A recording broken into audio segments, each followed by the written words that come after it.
साधु जी, महापुरुष बड़ी प्यारी बाणी कहते हैं। देखो, जिंदगी में जहां का दाना पानी लिखा होता है वहीं मिलता है। कितना प्रयास नहीं किया होगा जहां कथा होती, पर इसी का नाम है प्रभु की कृपा। कहां अशोकनगर, कहां छतरपुर, हनुमान जी की चाह यहां थी तो राह यहां की बन गई। जहां चाह है वहां राह है। जिंदगी में आप जिसकी चाह रखो वो प्राप्त करो। सकल पदार्थ है जगमाही, कर्महीन सुख पावत नाही। ये युवाओं के लिए बड़ी प्रेरणादायक बात है।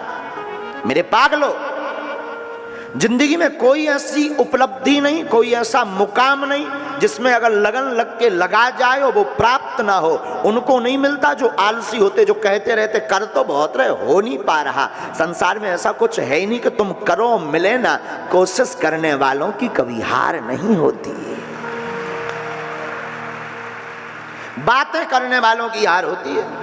अब मान लीजिए यहाँ के जो जिन कथा के आयोजन के जो मुख्य सूत्र बने श्री जज्जी जी, वो कोशिश ना करें, बार बार जाए ना, तो शायद असंभव हो जाता है। लेकिन धन्य है हनुमान जी, उन्होंने तार वाले हनुमान जी ने प्रेरणा दी।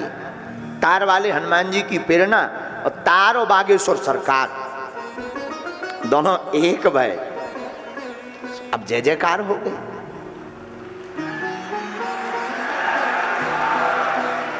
आप भी अपनी जिंदगी में सफल होना चाहते हैं तो एक बात आज की कथा की हमारी गांठ बांध लीजिए मेरे पागलो।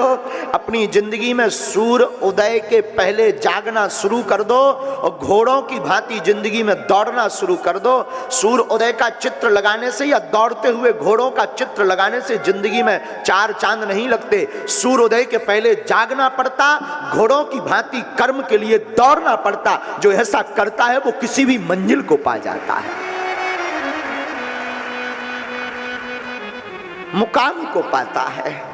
चाहे वो भक्ति का मुकाम हो, चाहे वो आपके पद का मुकाम हो, नौकरी का मुकाम हो, संसार का कोई भी मुकाम हो, मेरे पागलो, आप अपनी जिंदगी में अडिग हो, चलना प्रारंभ करो, मुकाम तक पहुंचोगे।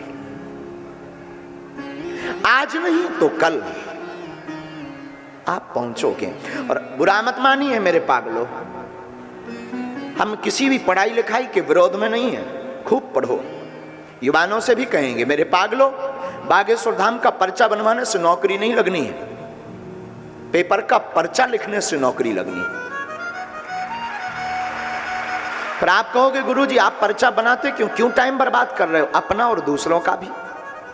मेरे पागलो, बागेश्वर हनुमान जी एक सहारा है कि अगर 2-4 नंबर से चूक रहे होगे ना, 2-4 नंबर से तुम रुक रहे होगे ना, 2-4 नंबर से तुम्हारी जिंदगी में अवरुद्धता आ रही होगी ना, तो हनुमान जी एक सहारा है कि तुम्हारी बाहें पकड़कर तुम्हें पार कर देंगे।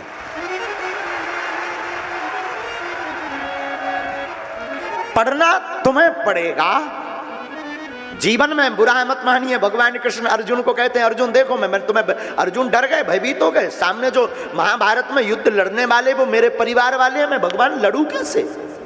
भगवान मुस्कुराते हैं, पागल मुझे देख, रुक। भगवान ने विराट दर्शन कराया, अर्जुन से कहा देख मुझे।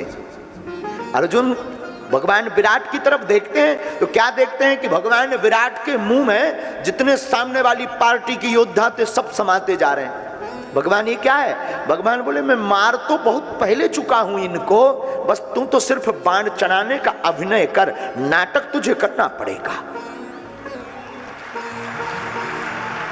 उसी प्रकार आपको अपनी जिंदगी में अभिनय मतलब आपको अध्ययन करना पड़ेगा, पढ़ाई करनी पड़ेगी मेरे पागल।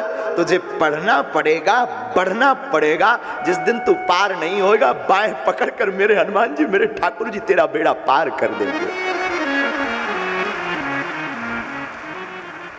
कर्म की लाठी बड़ी तेज होती है।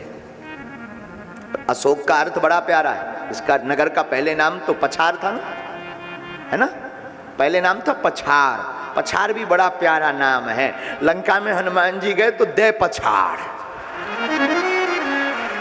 मानो हमारी, देखो हम तो बहुत साधारण, अब बहुत छोटे से नालायक आदमी है ना, हम अपनी बुद्धि, अभी हमारे साथ विधायक जी बैठे थे, वो बताते आ रहे थे सब, गुरुजी यहाँ हजारेश्वर महादेव है, यहाँ करीला वाली माता है, गुरुजी पहले इस नगर का नाम पछाड़ था। हम उनकी चर्चा सुन रहे थे, लेकिन हमने उनको कुछ बोला नहीं, लेकिन हम जब मंच पर चढ़ रहे थे हमने कहा पछाड़ क्यों था, अब तार क्यों है, तार वाले हनुमान जी, अब अशोक नगर क्यों है? तो तीनों चीजें लंका से मिलती हैं, लेकिन बोलिए बहुत उल्टे टाइप में, आप इसको थोड़ा सहम करके सुनना। पछाड़ वाले हनुमान जी लंका गए और दे पछाड़,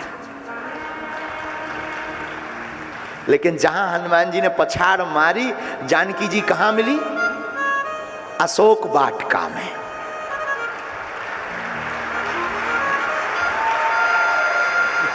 जानकी जी हनुमान जी को अशोक वाटिका में मिली। अशोक का अर्थ क्या होता? जहां सब शोक मिट जाएं।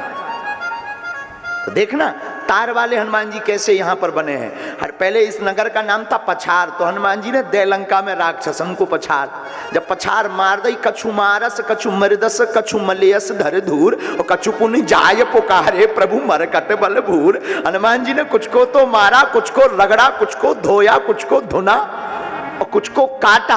और फिर जब बाद में जब जानकी जी के पास गए, माँ के पास में, तो वहां माँ बैठी थी, उस वाटिका का नाम था अशोक। अशोक का अर्थ होता जहां कोई शोक ना रहे। लेकिन शोक कब नहीं रहेगा? जब बोले क्या कब नहीं रहेगा? रामचंद्र गुण बरने लागा, सुनते हैं सीता कर दुख भागा। जब राम जी की कथा सुनाई तब जानकी जी का अशोक वाटिका में शोक मिटा। मतलब जब तक आपका तार राम कथा से, हनुमान कथा से, कृष्ण कथा से नहीं जुड़ेगा तब तक शोक नहीं मिटेगा। इसलिए यहां तार के हनुमान जी हैं कि तुम नाता अपना तार कृष्ण कथा से जोड़ लो, फिर अशोक नगर में बिना शोक के रहने लगोगे। ये हमारा मानना है। ऐसे पावन नगर की दिव्य धरा, जहां बगल में श्री करीला वाली माता विराजमान, ऐसी पावन धरा पर हम लोग 7 दिन तक सत्संग, बिनु सत्संग विवेक न होई, राम कृपा बिनु सुलभ न सोई। श्री गोस्वामी तुलसीदास जी कहते हैं बिना सत्संग के विवेक नहीं जागता। बुरा मत मानना, पढ़े लिखे पागलो, तुम पढ़ाई लिखाई करके नौकरी तो पा सकते हो, बड़े पद पर बैठ सकते हो, पर जिंदगी जीने की कला बिना सत्संग के नहीं आ सकती। रोटी कमा सकते हो, बहुत महंगा बंगला, महंगी महंगी गाड़ियां, महंगे महंगे कपड़े, सूट बूट, बट चश्मा बसमा ठटरी के बरे खूब पहन सकते हो तुम, खूब जलवा खींच सकते हो। पर मेरे पागल, जिंदगी में जीना सीखना है तो किसी बुद्ध पुरुष की शरण ही चाहिए। जिंदगी को जीना सीखना है, जिंदगी एंजॉय विथ लाइफ योर। आपको अपनी जिंदगी में आनंद लेना है तो उस आनंद के लिए आनंद कंद ब्रजचंद भगवान की कथा ही सुननी पड़ेगी। आपको अपनी जिंदगी, आप अपनी कमाई से रोटी कमा सकते हो, रुपया कमा कर आप कहो गुरुजी हमें जरूरत नहीं भगवान की, बहुत अच्छे हैं, नौकरी है, रुपया है, रुतबा है, जलवा है। मेरे पागल, ऐसे लोग बहुत जल्दी डिप्रेशन में जाते हैं। ऐसे लोग घरवाई लुगाई के चक्कर में जेल जाते हैं बहुत जल्दी। ऐसे लोग बहुत जल्दी फड़फड़ा जाते हैं। ऐसे लोगों का हार्ट फेल बहुत जल्दी होता है। ऐसे लोग बाथरूम में भी स्लिप होकर के टुम, बोले क्यों? बोले रुपया तो कमाया, जिंदगी तो जी, पर जिंदगी में जीना नहीं आया। जिंदगी जीना सीखना है तो भगवान की कथा को सुनिए। जीवन जीने की कला भगवान की कथा सिखाती है मेरे पागल। आपको कैसे जीना चाहिए ये कथा बताएगी। इसलिए बिनु सत्संग विवेक ना होई। पढ़ो, खूब पढ़ो, लेकिन डिप्रेशन मुक्त रहना है।